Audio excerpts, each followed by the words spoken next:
The Google Gang Podcast.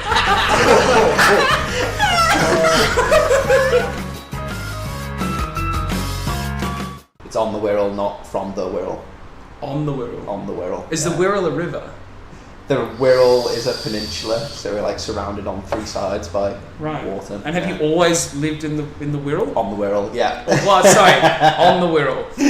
So, but the Wirral is like, so is there like a body of water that is like in between it? Because there's water that divides like Birkenhead and Liverpool, isn't there? Yeah. And then is that the one that goes all the way down? Is that the Wirral Peninsula? Yeah. So between us and and Liverpool, I've got the river there. But you have like a nice accent. You're almost like Liverpool, but you went to school. That's how I feel. Yeah, they call us Plazzy Scousers because we've got a little bit of the Scouse accent, because obviously we pick it up, but we're not actually from Liverpool, so we can't call ourselves Scousers. Even the way you say Liverpool, you don't say it like someone from Liverpool, like Liverpool.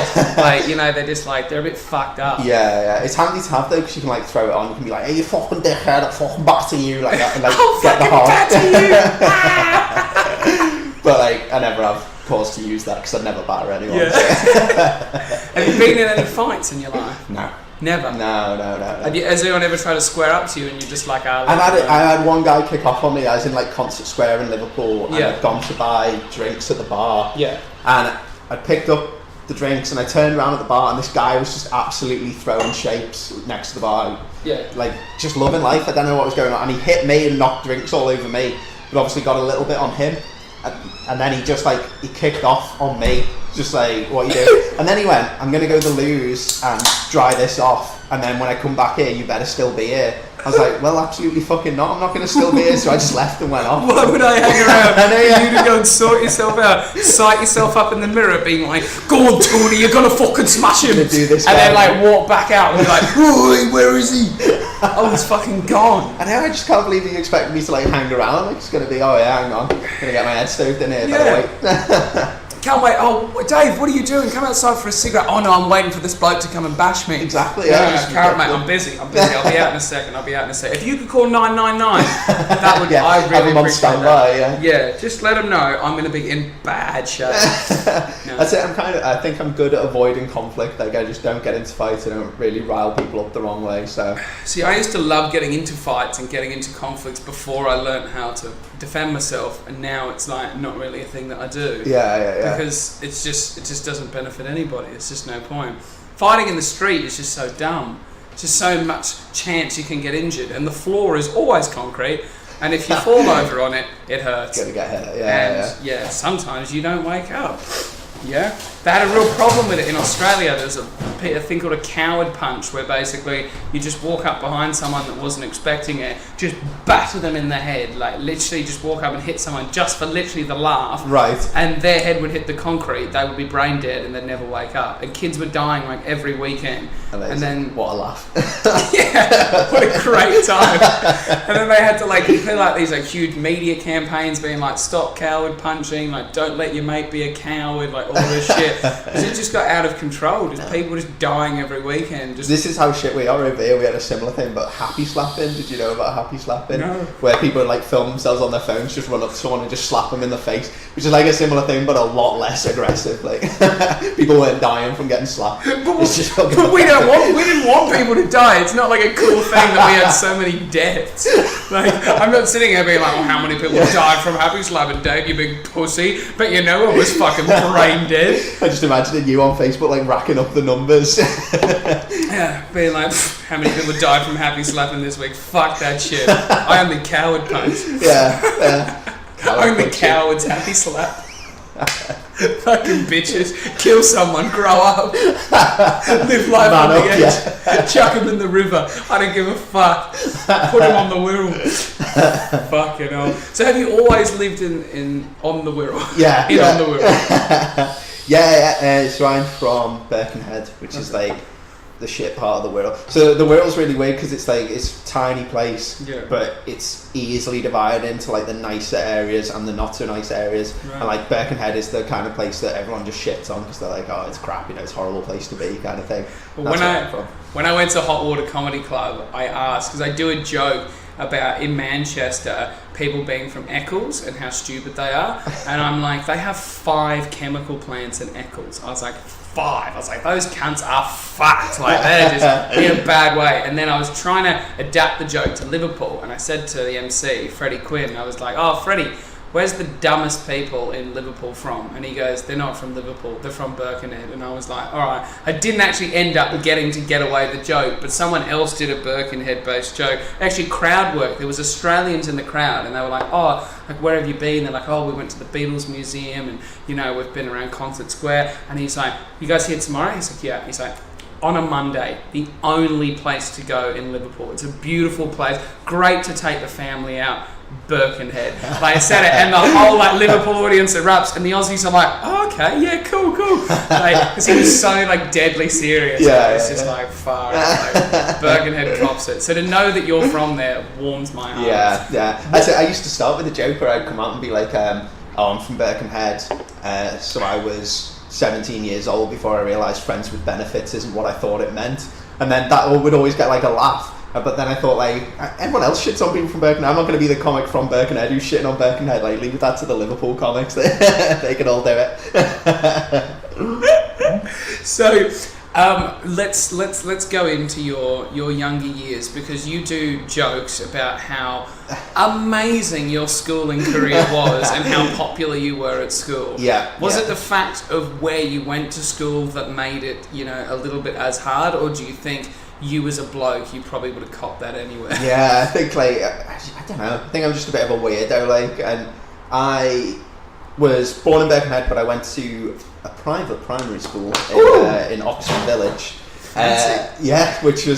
Which already kind of, like, it's different to what the other kids in Birkenhead would be going to, kind of thing. And then I went to... So everyone in Birkenhead hated you because you went to a private school, but everyone at your private school hated you because you were from Birkenhead. Yeah, very much, yeah. So I was getting it both balance, yeah. And then after that, I went to grammar school. So again, good to see this high-flying education's really worked out. It's paying off, yeah. Your parents must be thrilled. I want to do comedy. Oh, David, don't be ridiculous. We'll buy you a pony if you stop. Yeah, nailed an impression of my parents there. That's how I imagine your upbringing was, just chucking horses and quad bikes at you into, like, you know, be a man, open an accountancy firm. Yeah, something similar. But I went to grammar school, and then it was weird there anyway, and like, I think because I'd been to this private primary school and you had these weird little uniforms anyway, so I had like this little red cap and red blazer and stuff. So you already looked like a looked like a bellend. Yeah. Little grey shorts, and we had the first day of secondary school, and it was like an induction day, and they're like, oh, you can come in your own clothes and stuff.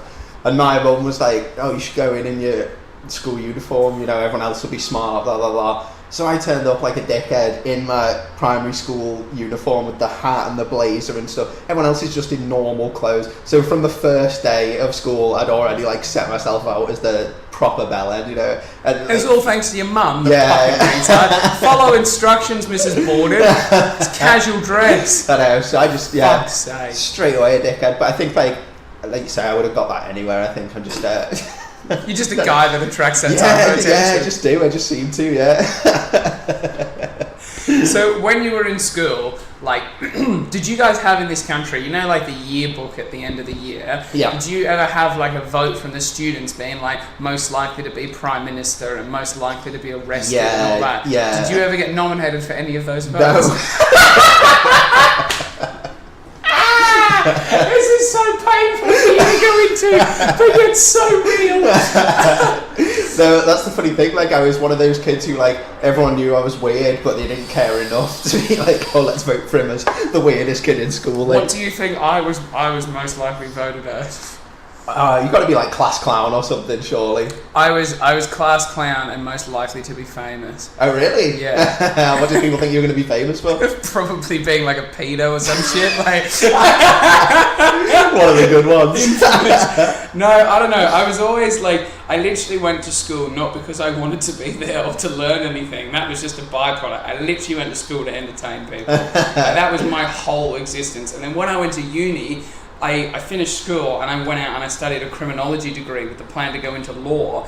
And those people weren't as bang up for a laugh as the kids were at school. Yeah. It was like there was no laughing, and I dropped out of that before I even got into it realistically, and then went into doing radio and television at uni, and those people were really up for a laugh, and then that's where I sort of found my groove. But yeah, it was an interesting time at school. It was interesting. So did you ever like at school have any like creative plans, or were you sort of like lost? You're like, oh, I don't really know what I'm going to do, and then you found it later on. No, I kind of always knew what I wanted to do. It was always kind of like around writing at first. So I wanted to be like an author and write books when I first thought about what I wanted to do. Yeah. Then I kind of looked at going into journalism, but I spoke to like a careers advisor person. They were like, you have to be like sharp elbows to be a journalist. You know, you have to be willing to kind of tread on people. Yeah. And I was like, that's not. You have to be like ruthless. Yeah. And I was just thinking that's not my kind of like. I don't think I'd be cut out for that. So then I looked at marketing, which is what I do now. So it's quite creative. You know, it takes some of the writing stuff, but there's other elements of it. You know, like the design and art stuff. So it was always going to be some kind of creative thing. But I thought it'd be more kind of around writing. So who do you market for now? I work for... You don't have to tell me the company, just the industry. Yeah, they're like a big marine industries and shipping company. Right. Yeah, so it's like... Do they build boats or do they sell... They do everything, so they acquire like smaller companies, so they own like 30 companies now, and those companies like build boats, they do like nuclear defence, they do submarine rescue. Where are the boats built? In England? All over. They've got companies all over, so we've got stuff... And the office is in... Knutsford. So just outside of Manchester. Yeah. That's where the marketing one is. A marketing office in Knutsford for like a worldwide marine company. Like, what the fuck? And how big's the marketing team? I assume it's quite big. No, there's 10 of us. We're kind of growing, but the way it works is we take on these companies and then we ask them, do they want to use central marketing or do they want to use their own, because they'll have their own marketing team. And they can kind of come on board with us and use us if they need, or they can carry on doing their own thing. So we're kind of like laid back. We don't just come in and be like, you have to use what we're doing kind of thing. So and it's also handy for you because like if you acquire a company and then force you're doing it this way now, they're going to be like, oh, fuck these guys. Whereas you're like, if you want our help, we're here. If you don't, keep doing what you're doing. Yeah. Continue that. We just own you. Yeah, all exactly. your assets. Like, you know, you don't have anything anymore. That sounds very, very interesting because like when I think of marketing, like Danielle that lives here with me does marketing for a dating app here in Manchester. She's now like the head of digital as her new title. Oh, cool. But I always imagine like marketing to be like fun products, like the ones you see advertised on Instagram and all that. But it must be very interesting marketing for a company where it's like, who needs a boat built for them? And then realistically, how many options are there for companies that build massive boats? It must be like a weird type of marketing. Have you done any other marketing jobs? Yeah, so my job before that, I spent 4 years working for a homebrew alcohol company, so like make your own beer kind of stuff. Okay, that would be cool. Yeah, that was good fun. So like when I started there, they were making the kits, so you can you just pour malt extract into a bucket and add water and let it ferment for whatever, and then you've got beer at the end of it. And then Did you ever try any of the homebrew? I was mad into homebrewing, I still do it, but I've got all the kit, but we're moving house, so I'm going to set it all up there when we get in there and everything and get back into it, so I haven't done it for a little while. But is it good? Is it tasty? Yeah, you can make really good, because the way I do it now, so those malt extract kits, they're so much better than they used to be. Like people used to think they pour them in a bathtub and let it ferment in there or whatever. They're a lot better, but the way I do it is from grains and from scratch, so you're doing it the same way that commercial breweries would do it, but just really small scale, 25 litres at a time. But you get 40 pints at a time for a couple of quid. So. And how do you keep it chilled? How do you have a separate beer fridge where your homebrew beer goes? Yeah, or do you make it and then only chill it to consume it? Can you leave it at room temperature? Yeah, you can do either, to be honest. I've got a separate fridge for beer. Of course you do. Yeah. You're on the wheel. But similarly, if you're just if you know you're gonna drink it, just stick it in the fridge a couple of hours. The weird thing about home brewing is the yeast still at the bottom of it, so you have to be careful about pouring and stuff. But other than that, it's just normal beer. You can make anything. So it's good. That is great. I never knew we were going to get into a chat about homebrew beer. But this is the thrill. I haven't even introduced you, Dave. I've just been so caught up in chatting. Ladies and gentlemen, it's the Google Gang podcast. Dave Bawden's here, all the way From the Wirral.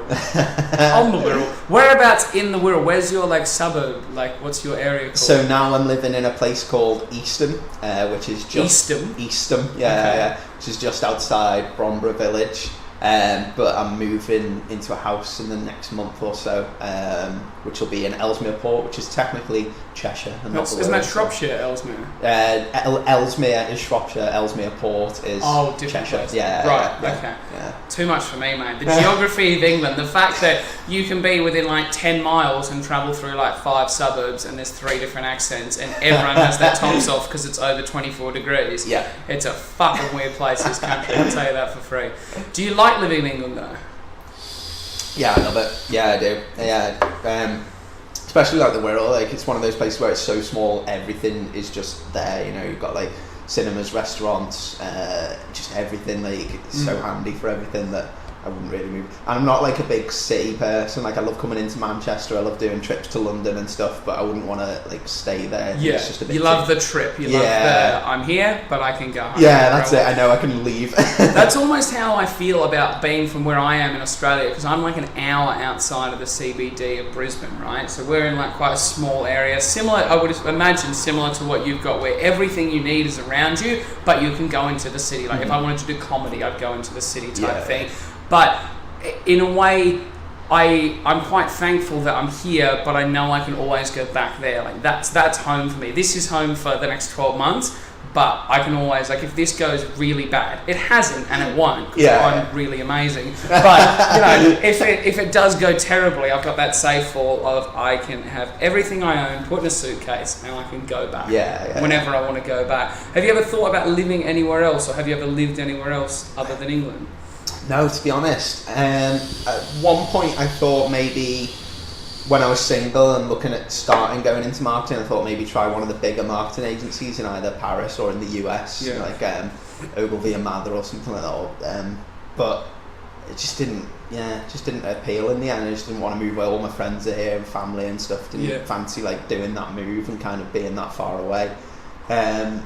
So I'd like to do a lot more travelling, because that's something I haven't really done too much of. So I'd like to get out and see a few more places. But it'll be a few years down the line once I'm kind of settled. Once you're settled, mate, that's the trap. That is the fucking trap. So let's talk about settling down. How long have you been with your missus for? 6 years now. 6 years. Holy shit! I don't even feel like I've been alive for 6 years.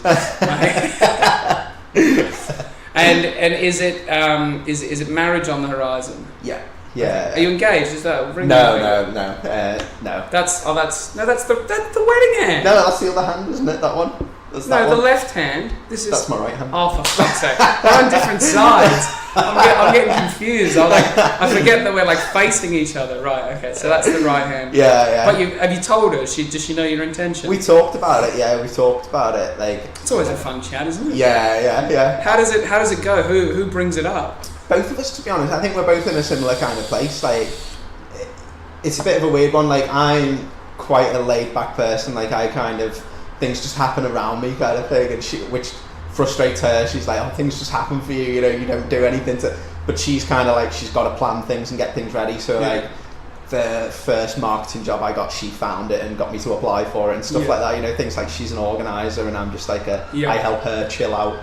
So I think like we kind of work quite well together, and I think we're just in a similar kind of headspace in terms of where we want to go. And that's good. Yeah, good to be on the same page as well. Because if you brought it up and she was like, "Oh, I don't know," like, we would have been like, "Oh, what the fuck have I wasted the last like 6 years? Like, what the fuck are we doing?" Yeah. It seems like a waste of time. So what got you into performing? Were you comedy first or music first? Music first. So I've been doing music since like school, and I've been in a couple of bands doing that, but never got up on stage or performed, which was kind of like a big regret from school years. So you were making music but not performing. Yeah. So like loads of bands would recorded stuff and like done things. But so why when you perform, was it like a stage fright type thing, or a nervous to fuck up, or not a belief in yourself? Or? I think a mixture of all of that. Yeah, I think like all my friends were kind of similar personality to me. So like the idea of getting up in front of people and performing, like that was just not something that we'd be comfortable doing, kind of thing. So and now that you've done it, do you feel the difference in the thrill in a way? Yeah, definitely. Yeah, I mean it's not as scary as it was without having done it, now I know that like, I can get up and do it, and it's not a big thing, and like the music thing as well. I think what I realised is, like, I've played gigs where you're at like a party or something, and people aren't paying attention, they don't care. Like the music's in the background, it's nice to have, but they don't care. So if you mess up, like, no one's really that bothered. Yeah, exactly. Yeah. No one's there being like, "Did you just miss a chord?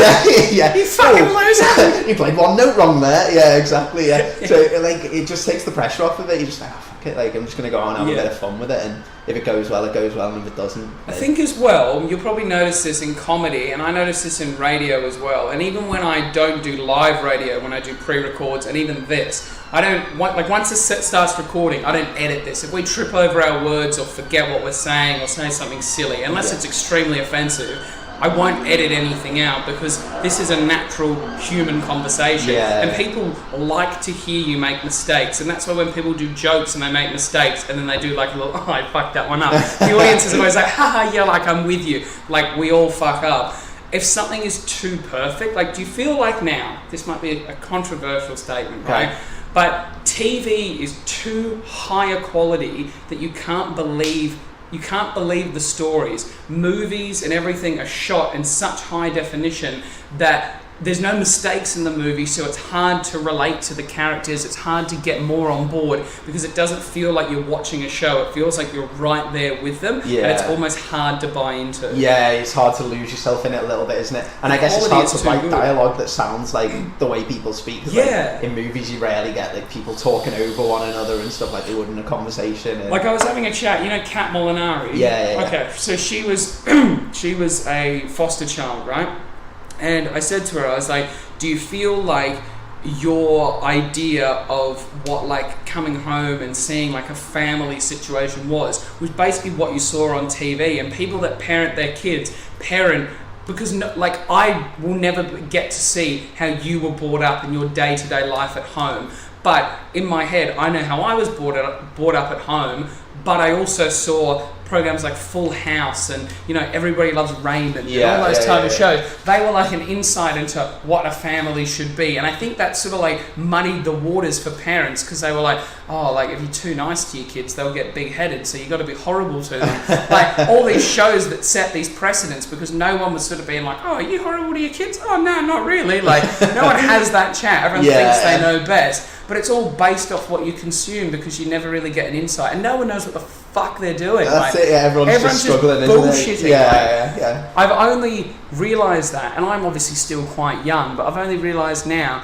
everyone's making it up. And the people that are there being like, "Yeah, I'm making it up," like they almost feel like they've cracked the code because they've just accepted it. They've been like, "I don't know what the fuck's going on," but I'm having a go. I'm having a crack. That's it. I used to have this big fear of it, especially in work, of just a constant feeling, like a constant paranoia that someone was going to find out that I didn't have a clue what I was doing. Like you bullshit your way through an interview and you're like, "Yeah, I can do this job, I've got this." I do it all the time. And then you get there and you're just like, "Fuck, I haven't got a clue what I'm doing." I'm like Googling stuff and hoping no one sees your Google thing. Absolutely. You're just like, "Oh shit, someone's going to catch me and I'm going to get fired," kind of thing. People will be like, "Do you know how to edit photos?" I'm like, "Yeah, of course."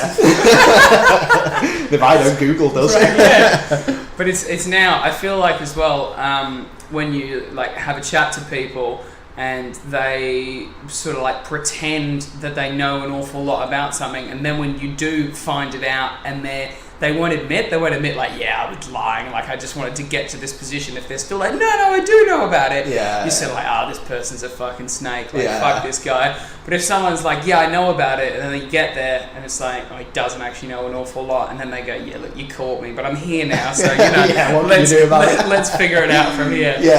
That's it. Like, I've got a mate who's a doctor, and obviously he's studied for however long to become a doctor, and he's done all the training and everything, and he still gets that fear that like he's not ready to be where he is, and he's not, he's looking after like people and he's looking after lives kind of thing, and you just think, you wouldn't want to be in that situation where you're just like, "Oh, they're going to find out I haven't got a clue what I'm doing, but I'm already hands deep in someone's chest or something." It is very weird for you as well. You've probably been through it. I'm going through it now, where all my friends 12 months ago, we all graduated uni, and now like these people that like when I was like 15, we were like jumping off like people's roofs of houses and shit and filming like jackass videos thinking we were super cool, are now like accountants and physios and like doing like real jobs, and I'm like, "You're a physio." I was like, "Fuck fuck off, you're a physio. I was like, I remember putting you in a stormwater drain, like, to play hide and seek, like, literally. But it's like now, and then they, like, look at me and they're like, oh, like, you're doing all this, like, cool shit over in England. I'm like, am I? Like, I don't know, like, it's like a weird situation. You always look at yourself and look at your mates and just remember, like, all the dumb shit you did, and then to see them, like, be professional and, like, achieve something, you're like, what's going on here? Like, but I think that's a good point, like, especially in comedy, like, you kind of benchmark yourself against the people that you spend the time with, don't you? Yeah. And it's hard to see, like, in a weird way, it's like hard to see people doing things and then you're like, oh, how come I haven't done that? Or like, people seem to be doing really well, but then actually you speak to people and you tell them what you've done and they're like, oh, you're doing really well, you know, you've done this and this and this and kind of thing, and you think, like, it's hard to see what you're doing from inside it, if you get what I mean. Like, it's also not within human nature, especially in British culture, to think that you're doing great. Yeah. Like, it's not a thing. As soon as someone walks out and goes, woof, I'm fantastic, everyone's like, fuck that cunt. Bastard. Let's shoot him down. Where's his confidence? Kill it. Like straight away. It's like a totally British thing. As soon as anyone thinks they're amazing, a whole army of fuckers is coming to tell them their shit. Like, it's good that you've been able to sum us up so. Because I got here and I was like, I'm fucking amazing, and everyone's like, no, you're not, you're little shit. I came over here, like, I had a lot of experience in radio back in Australia. I came over here and I was like, I'll get a radio job in like the first month. Like, I'm fucking amazing at this. Everyone was like, brother, we don't care. Like, we couldn't care less. We'll just hire a British radio announcer. They don't have to go back home. And I was like, oh, it's actually a lot harder than I expected. But if I was still in Australia, I feel like I could have, like, weaseled, like, it's all connections, it's all about who you know in these sort of businesses. Yeah. But it's like, you could have weaseled my way into getting, you know, a better job, but I would have just stayed in Australia, and I would have always wondered, what would it have been like if I could have lived 2 years in England? Yeah. And now's the time to do it. Yeah, exactly. Yeah, you'll never regret the experience. No, it's been fucking fun as fuck. I'm having the time of my life. So how did you get into comedy? What was the transition from music to comedy? Did you, like, make people laugh in between songs? And maybe I could. Do you know what? It's a totally weird thing because I wouldn't speak between doing songs. There was no kind of audience interaction or stuff. Yeah, no telling jokes. Like, I have, like. This is all self-diagnosed, by the way. I've never been to a doctor or anything. But that's I get right. Diagnose yourself. Your friend's a doctor.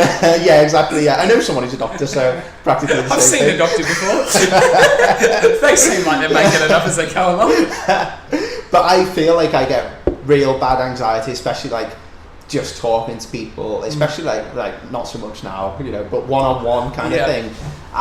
It's constantly in my head of like, this person thinks you're boring, you're coming across weird, you know, you're not saying the right thing, like, and it's hard to have a conversation with someone when you're just constantly thinking. Can't think about what you're gonna say because you're too busy censoring like, or like reviewing the things you've already said. You are fucking this up, like it's just a weird thing, and like I was really struggling with that, and then at the start of this year, I'd moved job, and we were looking at buying the house, me and my girlfriend together, and then my granddad was quite ill and stuff. So there was just like a lot going on at the start of the year. So it was quite a difficult start, and I just started getting like real bad, don't know, like almost like panic attacks, you know, where like I was having a hard time kind of dealing with stuff. And I just had to take a look at it and just think like, why was it happening kind of thing. I just thought, I'm not really taking any time for myself. I'm not doing anything creative in my own time, you know, like work's quite creative, but work's work, so you get like the stress that comes with it. Because there's pressure on that work. Yeah, exactly. And because you're being paid for it, you have a different sort of attitude towards it. Exactly, yeah. And there's no like, obviously there's pride in my own work, but there's no like thing at the end where I've been like, oh, I've created that, you know, that's mine, because it goes out to another company who use it. So it's, so like, I just didn't have anything that was creatively fulfilling, and I was struggling with like making connections with people, and I just thought like, I need to do something, you know, creative, like the music thing, but just something that gives me an opportunity to deal with that. So I just thought, I'd always fancied comedy, always like been a fan of comedy, and thought I could give it a go. And then weirdly, this Rod Gilbert program came on, where he was talking about how he used to deal with like real shyness and being a shy person, and he got these people who were also shy or dealing with anxiety, and he kind of trained them how to do stand-up comedy, and then got them at the end to go up on stage and do like a 5-minute set or something. And all of them at the end were like, I feel so much more confident, you know, it went well, all my friends came to see it, feel better. And I was just like, oh, I definitely want to give that a go, you know, if that's the way they're feeling. And I had a similar kind of thing, like, so I just thought, I've got to give it a go. Like. So what was your first gig like? So first gig was spotting on the Wirral at a place called the West Kirby Tap, and I'd kind of like Googled, you know, open mic nights or whatever, and most of them were in Manchester, so I applied to King Gong. Was the first gig I applied for, but I didn't apply to do it until July, so I was like, right, I need to find something before then so I can at least have, you know, this was one this practice. Year? Yeah. So this was only like a few months ago? Yeah, so I started in March, so I only started in April. I'm fresh as fuck. Yeah, that's it. Totally. But I've done now, I don't know, maybe 60 gigs. Really? I'm not counting them, but I do like 3 to 4 a week. Yeah. Like, I'm a machine for that's the gigs. Pretty cool. Yeah. I'd say I only do like 2 to 3, so I think I'm at like 30, something like that. Yeah. So yeah, that's cool. But it's good fun. Yeah, it's amazing. Like that first gig was, I messaged the guy who runs it. He was like this really sound guy, and was just like, "Oh, have you got any spots?" And he was like, "Yeah, sure, you can have a." And he said a 10-minute because it was like a new thing.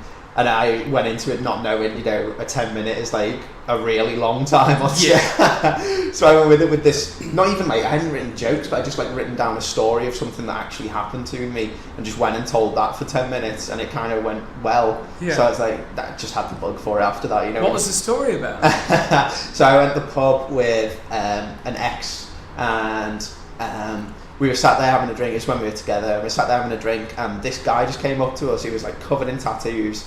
And he was just like, he got talking to us and he was absolutely hammered, drunk and weird. And then next thing he just gets up and just whips his dick out in the middle of the pub. And he was trying to show us that he had this little skull that he tattooed himself onto his dick.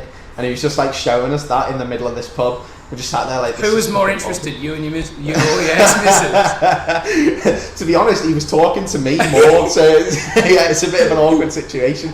It turned out that he was like, he run a... Basically, you molested Yeah, I got this guy's dick out. Yeah. You were like, show us. And he was like, oh, it's in a pub, and you were like, doesn't matter. Doesn't matter, We're on the Wirral. Anything. What happens on the Wirral stays Yeah, on the we've all Wirral. got 6 fingers here. Come on, let's see. We've all got 6 fingers. Show us your 7th, bro. Oh, heavens. That's more like a thumb. I'm like, where's the skull? Oh, it's behind the foreskin. Oh, that's gross, mate. I can't believe you brought this vulgarity on my podcast. I know, I'm sorry. You know me, mate. I like to keep it clean. Keep it wholesome, keep it family fun. Fuck that shit. Mate, I keep it real, cunt. That's what I do. Fuck with this wholesome family bullshit. You want that? Watch Blue Peter and go fuck yourself. Jesus Christ. Yeah, so that was the first story, which was like a weird thing. It turned out anyway, the guy runs his own tattoo shop in Bevington. I don't think it's there anymore. The guy that got his cock out? Yeah, so this maybe like an ad. Yeah. That's good. So my first glimpse into marketing. Yeah, you're a marketing. You should get your dick out with plans for boats on it. You're like, does this logo work? Hang on, I've got a bit more. It's like one of those, you know, there's things you go on and it like opens it and it goes. Yeah, like a slide whistle. Yeah. That's how I imagine the sound effect was like when he like pulled it out. And then, I wish I was there. I feel like I could have really benefited from that experience. I don't think anyone benefited from that experience. It didn't make you feel better. No, it was weird. It was very weird. Like I'm uncomfortable in most situations anyway. So when a guy just walks up to me and gets his dick out, that's an unusual situation for me. I was like, fuck, just like look away. You know, like it's like the T-Rex of Jurassic Park. I was just like, don't look at it, don't make eye contact. Like. Me and you are off to do some fun and exciting gigs over the next couple of weeks. I'm going to try my best to get as many audience members to show you their penises as I can. Right, okay. Well, that'll be fun. And I think that's going to be worth it because I feel like, you know, you're going to be driving the crew. You're going to be like, man, what do I want out of this experience? Obviously, I want a great gig. I want great company, and I want to see some other cocks other than my own. And I feel like I can do that for you, Dave. I feel like I've got a way with people. Great, okay. Yeah. Well, if they want to express themselves, I'm willing to find a man that will let them express. And that man is you. I hope your girlfriend listens to this. I really do. Yeah. Will she? I don't know. She might do, yeah. She might do. Will you encourage her to? Does she come and watch you do comedy? She does, yeah. Okay. She does come and see me. I don't know if she's listened to the one I did with Phil, actually. Like, I know she knows about it, but I don't know if she listened to it. So. She's a busy lady. She is a busy lady, yeah. She hears enough of your fucking voice at home. Yeah, I do her head in, yeah. Practicing jokes on her and stuff. I can only imagine. The poor woman. So what's your like writing process? How do you go about coming up with material for stand-up, or do you just, as I said, tell real stories that happen?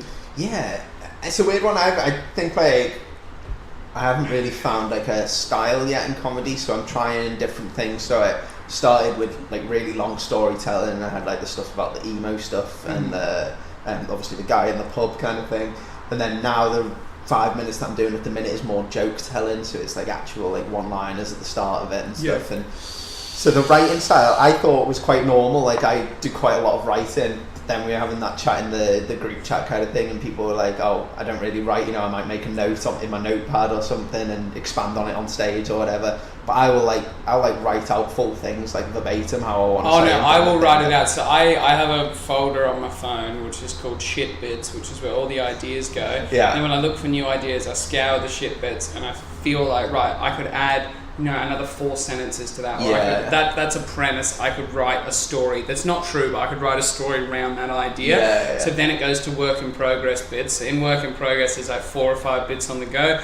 Then once I'm finished with it there, it goes into 5 minutes on stage, and I do it on stage a few times. Once I know it's good, it leaves there and goes into a folder called good bits. And then if it goes on stage and it's bad, it goes into needs more work bits. So there's a few in needs more work, and they don't really get visited very long because I can't be bothered working on them, because I just want to like try a fresh idea. But like one day I hope I'll just get an idea, like something else will happen, and I'll be like, that can add to that bit that didn't work here, but if we change that bit, hopefully that will come with time. But then basically that's all it is. Then I just go back to shit bits, and it's just the progression. It just goes from folder to folder, and the good bits is just slowly expanding out. That's well organised, man. That's very cool. I'm very meticulous. So what's your kind of thoughts on how quickly you move from material? Because that's what I'm struggling with at the minute. Like I'll sit with something for a while and try and get it perfect. Like doing it on stage. Yeah. Once I've done it on stage 5 times, if it's not working, then it goes into like needs more work. If it is working, but I feel like small little changes could do it better, I might do it another 2 or 3 times. But once it gets 8, 10 times is like the mass. So once I perform something 10 times, I'm sick of it. And then it just goes into. But then there'll be gigs where, like, for example, I'm doing 15 minutes in 2 weeks' time in Blackburn. Those good bits, jokes I told like 2 months ago, like my wanking joke, for example, will come back out at that gig. I haven't told that in ages, but I know that it works. And if the audience there is a group full of drunk males, they're gonna fucking love it. So it's gonna be a good time. But when it's just 5 minute spots, and I only really usually go for 5 minute spots. Realistically, it's just sort of just working it out. Basically. How do you feel about like when you come back to stuff? Because I've done this before where I've like gone for a 10 minute, but I've only been doing 5 minute spots, and I've been trying new stuff. And then you go for a 10 minute, and you're like, oh, I'll have to do one of my older 5 minute things, and that comes in, and then you're trying to perform it again, but like a few months ago, like I might have had that 5 minutes down, like the performance to it and like certain elements of it, and then you're doing it again on a stage, and you're like, it doesn't seem to be going as well as it did. Like I don't feel settled in it. Within like the first 10 seconds of doing a bit, so what I'll do for a 10 minute, so for a 5 minute, I don't bring up any notes. I don't like reading anything because I should know it. That's what I've memorized. For a 10 minute, because it's quite long and there's like lots of different bits I'm going to do, I'll write the first like 10 words of the joke. So I can literally just look down and be like bang, bang, bang, and once I've said it, I get into this is now the bit that will go for the next 2 minutes, and all the bits, the pauses, all just come back based on in the moment. But I know because I've performed it before, like I can remember what it was supposed to sound like. And because I rehearse it so often, because I'm terribly dyslexic, I can't read very well, so a lot of my memorization is me recording it and then listening back to my own voice, so I can put the pauses, the inflections and everything in, so I'm not based on the actual words, it's more about the feeling, you know? And that's cool, because I do record everything. Like when I go up on stage, I'll have my phone in my pocket and record it. Do you record the set before you do it though, or do you just No, I don't record myself, like, See, I'll just walk around my living room just being like, just doing it over and over again, recording everyone, listening, and being like, I can do that better, and then do it again, do it again. Because reading it doesn't soak in. Reading it's just to like figure it out. So what I'll do is I'll write it, and then I'll read it in my like slow dyslexic reading voice, being like, I like bleeding the weasel. Like, for example, if that was the joke, and then once I've got that, I'll listen to that and then be like, I love bleeding the weasel. Like, I can put the extra inflection, but I have to record Start it. performing it a bit more. Yeah, I have to put the no inflection on it to begin with because the reading of it is such a challenge. Yeah. That's quite interesting though, because I had a gig a couple of weeks ago where I'd written a whole new stuff for it, and I was like, I asked my girlfriend if I could run it past her, like just, and I'd not done that before because I don't want to bore her with like, listen to this kind of thing. But she said, yeah, it was fine. So I ran through the full 5 minutes, and she was like listening, and she was giving me feedback on jokes. She was like, oh, when you said this, because of the way you say it, it's hard to listen what words you're saying, kind of thing. So try this. And we changed stuff, and I was like, that was actually really helpful. Just even saying it out loud, I came up with things that I was like, oh, I should be saying this rather, or this doesn't work because I haven't set it up properly, kind of thing. So just saying it out loud to someone was a big help. Like, I'd quite like to do that going forward with new stuff. But you just wonder who you can bore, don't you? Like, see, the good thing is for me is Dan Baines is a 10-minute walk down the road that way. So he and I bounce things off, and also I'll like send recordings to people like Phil or even sometimes Paul Campbell as well. I'll be like, Paul, have a listen to this, and they'll come to me at gigs and be like, if you just put this word in there, like whatever, because we're all seeing each other do the same thing so often. We're all at the same gigs all the time, and we're now all at each other's gigs. Giggle Gang Comedy, it's 2nd of September. It's coming down the pike. World domination. I'm actually really excited. I think that's really sick, man. The fact that we have all of our own nights now, like to think, how did you get into this group? Was it Fab Cafe? I actually met Dan at the Comedy Balloon, like the first Comedy Balloon I did. Dan was there and just got chatting to him, and Paul as well, Paul Campbell. And then they kind of told me a few. I might have been there at that. When was that, in April? Yes. Yeah. Well, did I perform that night? I don't know if you did. Because I did my first ever performance at Comedy Balloon. Oh, okay. Because I had to book one, because I feel like the open mic ones, because it was like if I didn't go, no one relied on me. I sort of had myself as like a scapegoat. There's no Whereas when I signed on and there was a date, and I got an email from Jace being like, 14th of April, that's your date. I was like, right, I've got to make sure I've got 5 minutes for that date. And then I went on, so I did that on the Wednesday. Thursday I did Fab Cafe. Monday I did Beat the Frog, made it all the way to the end. Didn't win, but still made it to the end. I've never been frogged off. Really? I've done it 3 times now. And I never get frogged off, and I don't know why. So I've said some fucked up shit on that stage. Like, people really like it though. Like, I think it's because I'm Australian that they let me off. But my stuff tonight that I'm going to do at King Gong, which... It's already happened by the time you listen to this, but I'm probably going to win. That's what I say every time I go. But I have never made it to the end of King Gong. But I also don't have any offensive material that upsets minorities, women, disabled, ethnic groups, whatever. Oh, pardon me. My usual material is quite racy. Today it's about fun runs and my parents fucking. So, it's good. It's a good time. And Manchester, making fun of Manchester and the horrible cesspit that it is. This is your move to more family-friendly, wholesome stuff? That's right, mate. That's right. I love the wholesome, family-friendly shit. I've got some prepared questions for you, Dave Bawden, because, pardon me, I come prepared for these things, and it's almost like I've done them before, because I have. Right, here we go. Are you ready? Yeah. If you could have any job in the world, not the one that you currently have, and it doesn't matter about money or anything, what job would you want to do? Author. I'd write books.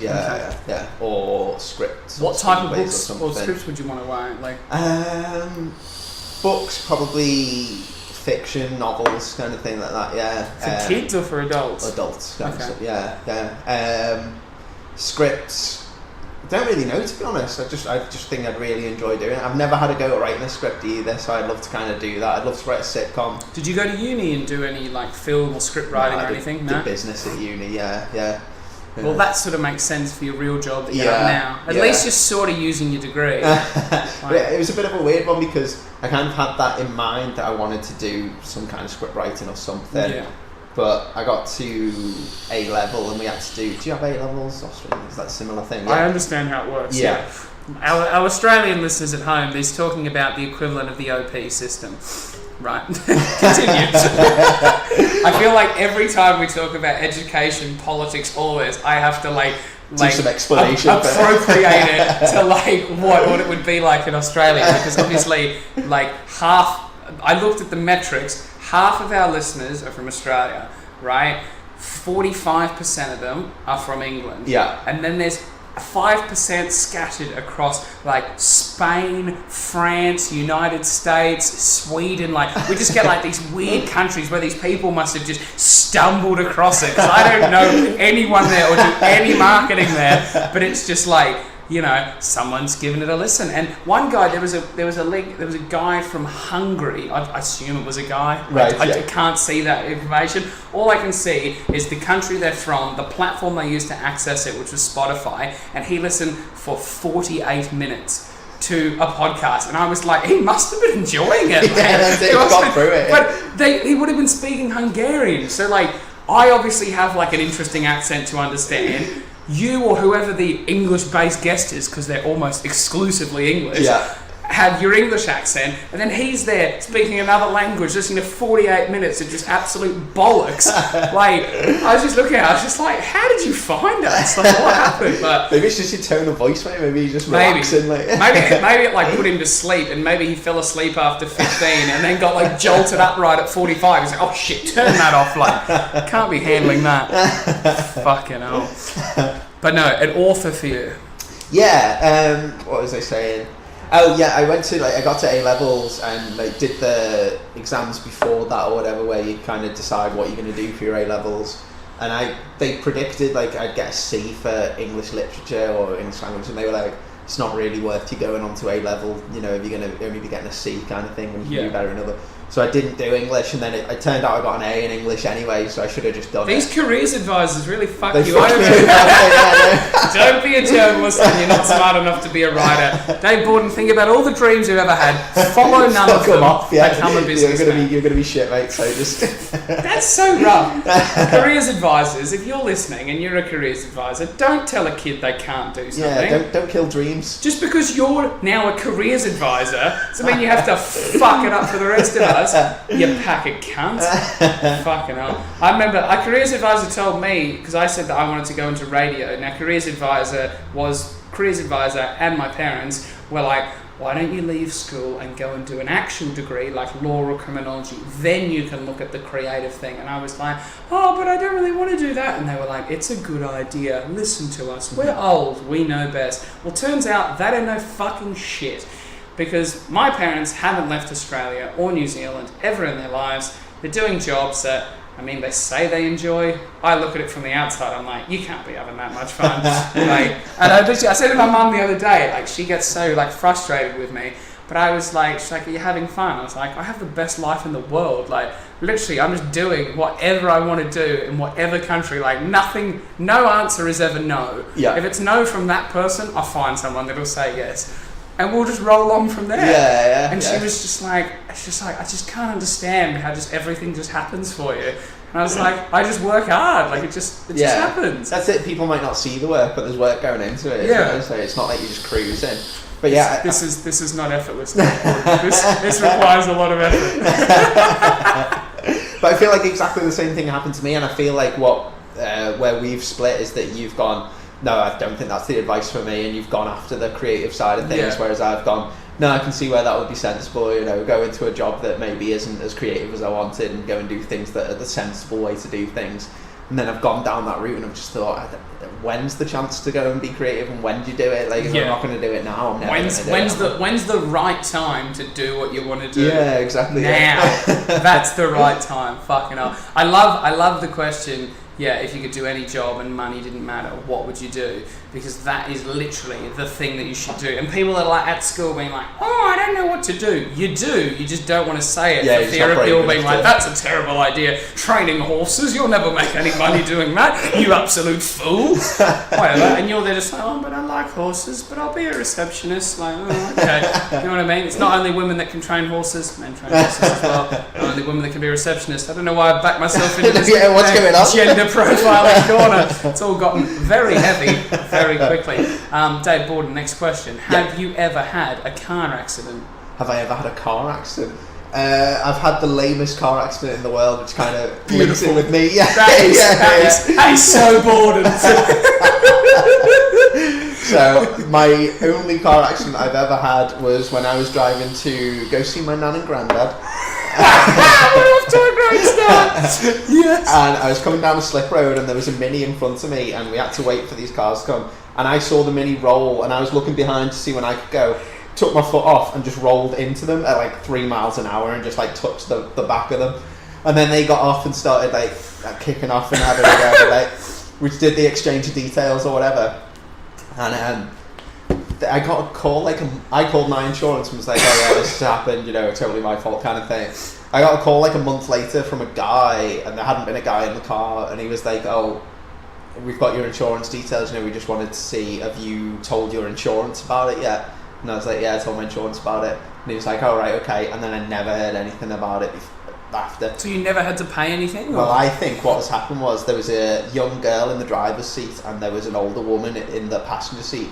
And the older woman got out and took all my details. And when they got back in the car, the older woman got in the driver's seat and the young girl got in the passenger seat. So I think she was giving her a driver's lesson, but and they didn't have learner plates on or insurance or anything. Yeah, it's intriguing. So that's what I think happened. But I just got away But did with you it. You never had to pay any money? No.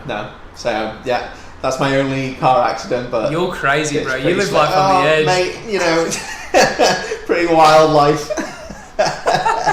Now I'm gonna get back to romance and love. Yeah.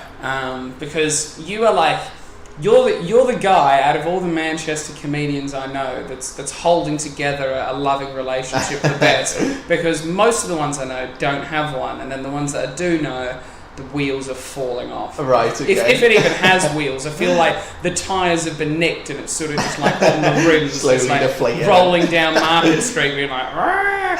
You never know what the fuck's going on. Yeah. Have you given much thought to your wedding before you had met your girlfriend and discussed a wedding? Like as a kid, were you like thinking about what you wanted? No, to be honest, no. And like the marriage thing, like my mum and dad are still together and have been married for 29 years, something like that. So my I parents always are going to thought, celebrate their 31st on March. Are they? Congratulations, mum and dad. Congratulations, Matty's mum and dad. You'll be really unimpressed with earlier comments. But I think like I've had that, and like I kind of knew that I would get married eventually, kind of thing, and wanted that kind of relationship. But I never thought about it. Never visualised the day. Yeah, not like a little girl planning my wedding out. I'm glad that you said that, because if you were like, oh my god, so I want a purple Corvette, I would have been like, if I'd have pulled out my wedding planning book, like, so here's the colours we'll have on the day. He's got a scrapbook. He's cut out pictures from Bridal Monthly. My face on them. I'm going to be in a dress and she's going to be in a suit. It's an alternative wedding. Don't question it. I put in a lot of thought. What was the last wedding you went to? Oh man, good question. It was someone that she worked with. So that was probably like a year ago. And it was a great wedding because she got absolutely fucked up and was sick in the taxi home. So your missus got fucked up. Not the bride. Not the bride. I was going to say, that's not a great wedding for the bride. I can't remember anything. What's that? It cost £20,000.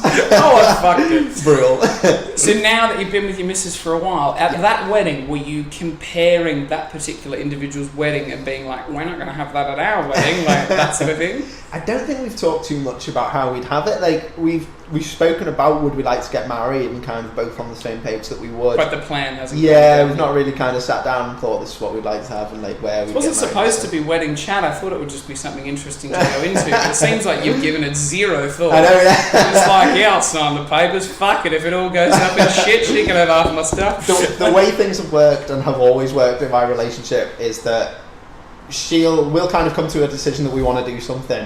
She'll take care of the details, and then I'll turn up, and like that's how it happens. You'll attend. Yeah, exactly. Like if we go on holiday, she books the holiday in the hotel. I'll be there on the day, and we'll go, kind of thing. Like, and it's like almost an understanding that you've got where you're so familiar with each other, where she knows what you're gonna like, so you like trust her, being like, she's not gonna put me in a fucking tent in the middle of a field. Exactly. Like, she knows I'll hate that. Yeah. So she just won't do it. That's it. Yeah. We're quite similar as well. Like I think we like similar things, so I don't think she'd ever do anything that both of us would be like, oh, this is shit. Like, yeah. This is a fucking terrible idea. See, I am exactly like your missus. So like me and Cameron, the guy that came to get you at the gate, we left Australia He had no idea where we were going. Literally, all I told him was, we're going to end up in England, make sure you have 15 grand cash, and do not ask questions. Like, don't question me, just come. And he was like, okay. And literally, he was leaving, and his parents were like, where's the first stop? And he's like, Thailand somewhere. They're like, whereabouts? He's like, don't know. And everything, like, I just organised everything. And I was like, if you want to come, like, I'm going to have this trip with or without you. It makes zero difference to me if you come. And then obviously he's come. We've had the time of our lives, you know. It's been amazing. But I don't think I could ever give over the reins to anyone else. Do you think your partner could ever give over the reins, like let you organise something? No, I think there's people like that on there. There's people who are organisers and there are people who are just followers kind of thing, and we're definitely like two separate kind of thing. That is perfect. And I think like she knows that I just do a terrible job of it. Like I've got no attention to detail. I'm happy like with the bigger picture. Like, I want to do this and I'll go out and do it, but I won't think about like how to make it work kind of thing. So you don't also think about like when things go wrong. I don't feel like you're a guy that considers like a contingency plan. If this doesn't go right, what do we do here? We're like, oh, it's gone wrong, and just sort of just look around and like, oh sorry, like, I fucked it. Right, another question for you, because we're getting crazy here. Yeah. Right. You. From current answers to questions, right, don't strike me as the type, but in your illustrious career as a young man, have you ever been kicked out of a nightclub by security? I once. Beautiful, that's all we need. It wasn't for like kicking off or anything. I just got in such a state that I was just sick everywhere, and I was like, I like sat on the stairs of a. Do you go out in Liverpool? All have you been out? I have been out in Liverpool. Yeah. Do you know a club called the Crazy House? No, not the Crazy House. It's like a metal goth club. It's like 3 stories kind of thing. No. I mean, people are sick in there all the time. It's like it's renowned. I don't know why they picked on me. It's renowned for being a bit of a dive. But yeah, I got absolutely hammered. Was sick everywhere. Was sat on like the stairs between the 2nd and 3rd floor, just vomiting everywhere. And they came and took me out, and all my friends came out with me. And I was like at the state where I was like, come on guys, let's go back in. I want to go back in. And I think you need to go home. So they took me home, and I was living in like a flat in Bevington at the time with one of my mates. And the guy who's the doctor now, he took me home, and he's like, he got me into bed and whatever, and then he was going to just stop at mine and go home in the morning. And the only other bit of furniture I had other than the single bed was this like gamer chair, so he was like trying to sleep in there, like propped completely upright like this.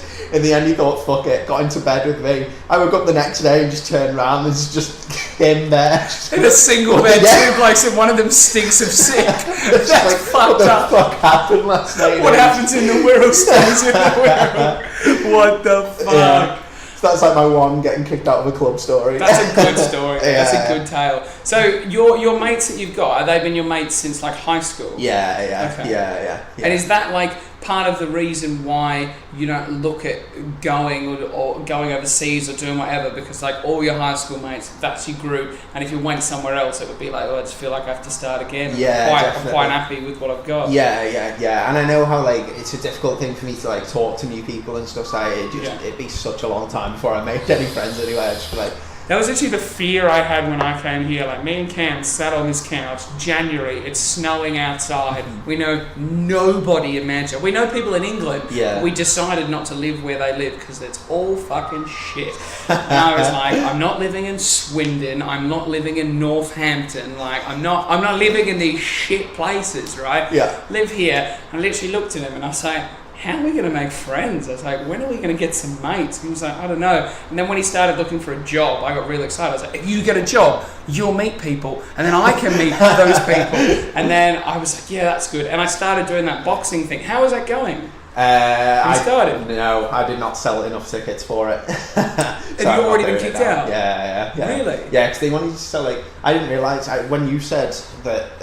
I got kicked out, but I trained like right up until the week of. Did you? This kind of shows the attention to detail thing that I was talking about, because it was only when you said that you hadn't been able to sell enough tickets previous times that I was like, do you have to sell like a certain amount of tickets? You got to sell 10 tickets. So then I got there and they're like, oh, you have to sell... imagine me with no friends. Yeah. Being like, well, they were like, you have to sell 10 by week 4, and we were in week 3 by the time like they'd said this. And then they're like, but we want you to have sold week 20 by week 8 to do the fight. So I was like chatting to all my friends and family. None of my family wanted to come and see because they were like, we don't want to see you get battered, basically. And none of my friends could make it. So I don't want to see you get battered. Fuck. So I had to come to an abrupt end. Like, the training was good though. The training was fun. So you did like 3 weeks. Yeah. Yeah. See, I did all the training, and I was like being like to the guy, like I will get the tickets, and then I did not sell one. Yeah, because the thing is that like they're expecting you to pay for the tickets yourself as well if you want to fight, but you can't. I was like, that's like 400 quid. Yeah, 100%. That was what I was thinking, and I was considering paying it, but then the only 2 people I knew was Danny and Cam, and that weekend the fight was on. They were in Switzerland, so literally I would go to fight in a room where I knew no one. The chance of me not doing amazing, and then I've paid, like a ridiculous amount of money to do said activity. Yeah. Like, it just doesn't make sense. That's it. Like, it's something I'd love to give a go, but I just couldn't get around to it this time. Maybe we could just kick off in this. Yeah, maybe we just get some gloves and just. Yeah. There's some gloves there on the floor, mate. We're ready to go. We're ready to kick off. So. We've done over an hour, mate. Have we? Does it feel like that? By now, Hey, time flies and you're having fun. Where can people see if they want to get on the socials? Do you have any gigs you want to plug, or just your? Yeah, I don't know when this is going to be released. I'm not going to make any promises. No worries, man. Yeah, I don't really use Facebook too much for comedy stuff. I'm on Instagram and Twitter. What's your Twitter? Twitter is David Bawden 4. Who knew there were 3 other David Bawdens out there? Mate, not ones that I want to speak to. Fuck those guys. And Instagram is... Is it Dave Plays Music? It is, yeah. With underscores between the words. Yeah, Dave Plays Music. Next gigs, what have I got coming up? We've got one together. Skipton. This won't be out by then, but we're going to Sheffield next week on Thursday. That's going to go amazing. I'll probably kill the room. Yeah. You'll bring them back to life. And then Dan Baines will eat a lot of them. Yeah. Yeah, there's going to be a lot of cocks. There's going to be a lot of dicks in the room. If I get a man to show you his cock, I will put it on social media. Because I feel like the audience need more cock. Yeah. Well, that's something to look forward to. I feel like we have quite a male-dominated audience, and I feel like women, as soon as they get on Tinder and they put up like, oh, Snapchat me, like add me, it's fucking, Becca, Clark or whatever, 69, and then all of a sudden, all these unsolicited Snapchats, what do you think it's going to be? Men's cocks! Like, literally, so fucking stupid. But tip for young players, right? I cracked the code of dating. Now, that you've been out of the game for a while, I hope you never have to use these tactics again, but I'll tell you them anyway, right? Thank you. First thing, you have to have an Australian accent, right? Second thing, you have to live in England. Vice versa, have an English accent, live in Australia. So, okay. Right, that's the thing. There's still a chance. So have an exotic accent, live in a different place, get a girl on Tinder, tell her you're a comedian, right? Give her one simple joke always works, right? I won't reveal it here. That's tricks of the trade, right? Then be like, let it sink in, let her laugh. Then be like, oh, have you got Snapchat? Like, I don't use this app very often. Whatever the excuse is, my grandma's dead. I haven't got a cat. Like, whatever it is. And then she's like, oh, here's my Snapchat. Then you don't even need a video of your face. I could just send a video of the floor and be like, g'day, love. How you going today? They just melt. They're like, oh my God, you can keep talking forever. Like, and then I'm like, oh, another voice message being like, yeah, I'm doing a comedy gig here on Thursday. If you want to come down, it's 8 o'clock. It's free entry. I'll get you a drink. Yeah, absolutely. That's the trick, boys. Use that accent. And then once you get them face to face, they're usually a disappointment. Most of the women in England are a disappointment. Wow. Well, they really are. I had given up on English women. From the girls I'd met on Tinder, I had given up. But I'm not endorsing this part of the podcast. Just saying. I'm gonna contradict myself because I said I'd given up on English women. I don't like northern women's accents. I don't like the way they conduct themselves. I just didn't like a lot of things about them. Then I was at Belly Laugh on Tuesday, and I went outside to memorise my material. Met this lovely girl. and Bob's your uncle. We're off to the races. Only met her on Tuesday, rolling on. Everyone in here is saying that she's my girlfriend, right? Everyone else needs to fucking calm the fuck down. But who knows what's going to happen? Congratulations on the girlfriend. So, fuck's sake. It's like everyone's saying, like, oh, is your girlfriend coming? I'm like, let's just hold off on the titles, guys. Like, so where are you having your wedding? Probably Australia, mate. Probably Australia. It's a bloody good place, and I can always count on the weather. And our bride and groom's parties will be good looking instead of all fucking bung teeth and shit. I don't know why more of you don't go to the dentist. The NHS is so affordable, like. It is fucked. One last question. Yeah. What are people's teeth like in Wirral? Do you know what? I never got this thing. It's like an American thing, isn't it? The British have got really bad teeth. But you do have really bad teeth. I think my teeth are alright. No, but you're an exception, right? Okay. You're an exceptional being, right? You as an entity, as the idea of Dave Bawden, it's like mind blowing, right? Most of you, your jawlines are fucked. Right? You're in a proper state. Yeah. I don't really know what it is. Throw it back to all the incest, I guess. There was a lot of incest in this country. I've never, walking down the street, I've been to a lot of countries in the world, never ever have I seen more people where I think, you could have been a lizard. Never, than this country. There's a lot of lizard-looking fuckwits walking around, like, that's fair, isn't it? It's hard to deny that, yeah, to be fair. Good that we end up in agreement, Dave. Your people are fucked. Can you do me a favour? If you could get me a gig on the Wirral somewhere with you, I'll make the effort. I'll come down. Maybe I'll bring Dan and a few others. Nice, and we'll do a gig, a decent one, on the Wirral. Is that a good idea? Yeah, I'll have a look. There's not too much on the Wirral. There's a couple of open mics which are nice. Yeah. They give you a good amount of time, so they're good fun. Yeah. But it's open mic, so the audience is hit and miss kind of thing. That's all right. The audience, fuck the audience. We don't really need the audience. As long as we're there, we're experiencing it. Yeah. It'll be fun. Probably for September, maybe, because August is pretty booked, and then in September, starting my own comedy night, Awesome. Gig and Comedy, in conjunction with the podcast. So I'm going for world domination, Dave. Nice, yeah. I got my podcast. I'll have my comedy nights. This one will start in Manchester. Next stop, London. Then New York. Then Paris. I don't know if that's the next.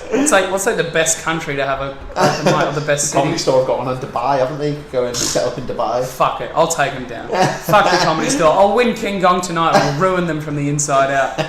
Thanks so much for coming, Dave. Cheers, buddy. Thank you. You're an absolute dead set legend. Make sure you feed your cat tonight, guys. Don't neglect animals, please. I beg you.